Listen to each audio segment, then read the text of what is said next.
नमस्कार, मी पंजाब टक हवामान अभ्यासक कंपोस्ट गुगळी धामणगाव तालुका शिल्लोड जिल्हा परभणी। आज आहे 14 सप्टेंबर 2024।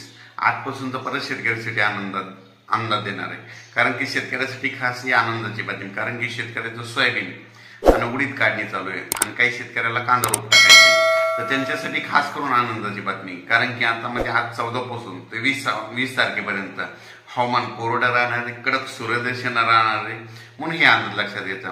मग परत सर्व शेतकऱ्याला सांगू इच्छितो, तुम्ही काय करा, ह्या म्हणजे 5 ते 7 दिवसांपासून ज्यांचं सोयाबीन काढणी चालेल त्यांना काढून झाकून ठेवा, कारण की त्याच्यानंतर 21 सप्टेंबर ते 2 ऑक्टोबरच्या दरम्यान त्या 10 दिवसाच्या काळामध्ये राज्यात मुसळधार पाऊस पडणार आहे, म्हणून हा अंदाज लक्षात घ्यायचा। परत राज्यात 14 ते 20 सप्टेंबर दरम्यान हवामान कोरडं राहणार आहे। ज्यांचं सोयाबीन उडीद काढायचे आले असेल तर तुम्ही 20 तारखेपर्यंत काढून घ्या आणि झाकून ठेवा।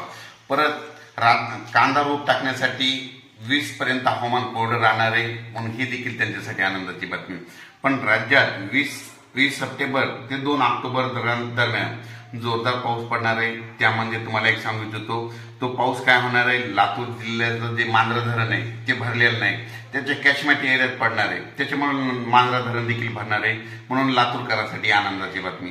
त्याच्यानंतर येलदरी धरणाचा जे कॅचमेंट एरिया म्हणजे पाणी जिथून आवक होते त्या बुलढाणा तिकडच्या भागामध्ये पाऊस पडणार आहे, त्याच्यामुळे येलदरी धरण देखील भरून जाणार आहे।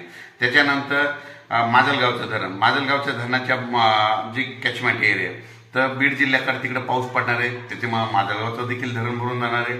म्हणजे सांगायचं झालं तर 21 सप्टेंबर ते 2 ऑक्टोबरच्या दरम्यान राज्यात मोठा पाऊस पडणार आहे, राहिलेले सगळे तळे भरून जाणार आहे, म्हणून ही त्यांच्यासाठी आनंदाची बातमी।